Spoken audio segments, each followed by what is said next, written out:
RCF. Sylvie Grivel, bonjour. Bonjour.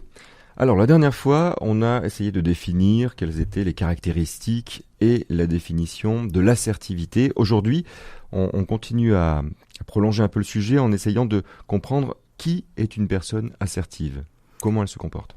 Oui, alors peut-être juste rappeler la définition de l'assertivité, Tout à fait, oui. qui est d'oser et de savoir exprimer ce que l'on pense et ce que l'on ressent dans le respect de soi et dans le respect des autres. Alors, on va un peu essayer de dessiner le portrait de la personne assertive.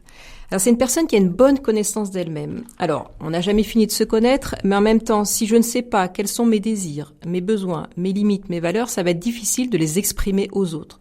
Donc, c'est déjà une personne qui a une bonne connaissance d'elle-même pour pouvoir ensuite exprimer les choses à son environnement. Ensuite, c'est une personne qui est à l'écoute des autres. C'est-à-dire que parfois, dans des discussions, dans des échanges, on peut se sentir déstabilisé parce que l'autre a un avis très différent du mien. La personne assertive, elle va pas couper la parole, elle va prendre le temps d'écouter la personne et par la suite, elle se positionnera en disant, par exemple, j'ai un avis complètement divergent du tien, voilà quel est mon avis. Donc voilà, une personne à l'écoute des autres.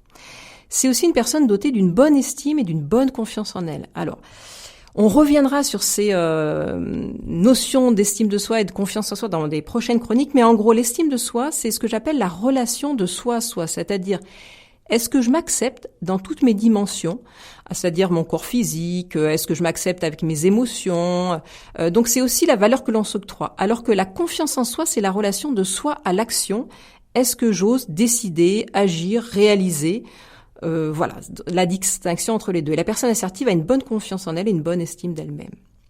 Ensuite, c'est une personne qui ne se laisse pas, voire peu influencer par son environnement. Une réunion de travail, on prend une décision, il y a 10 personnes qui sont en accord avec les décisions, elle est en désaccord. Eh bien, elle va lever la main et elle va se positionner en nommant son désaccord. Ça peut parfois faire changer la décision finale. C'est pas forcément pour moi l'objectif. L'objectif, c'est d'être au clair avec soi et au clair avec les autres, finalement. Autre caractéristique, c'est une personne qui est actrice et non victime. C'est-à-dire qu'elle va définir quel est son périmètre d'action pour pouvoir agir dans la situation.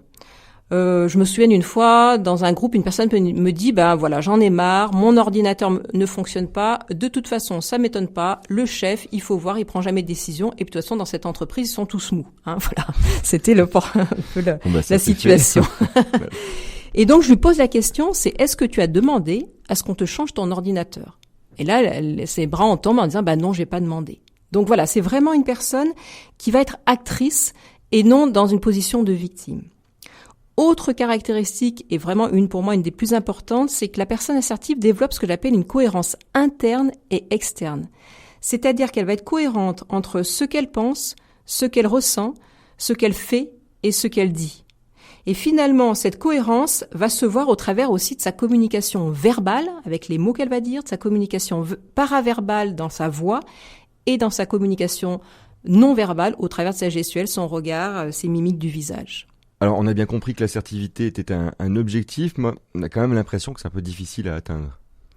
Oui, alors je voudrais rassurer les auditeurs, c'est qu'on n'est jamais à 100% assertif. Moi-même qui ai écrit un ouvrage sur le sujet, je navigue dans les différents comportements de passivité, d'agressivité, parfois de manipulation. Donc l'idée c'est de tendre de plus en plus vers ce comportement assertif, on en avait vu les bénéfices, et je vous donnerai lors des prochaines chroniques des moyens concrets pour tendre vers ce comportement assertif. Et d'ailleurs, on essaiera de passer du comportement passif vers un comportement assertif. Exactement. Merci beaucoup. Merci à vous. Au revoir.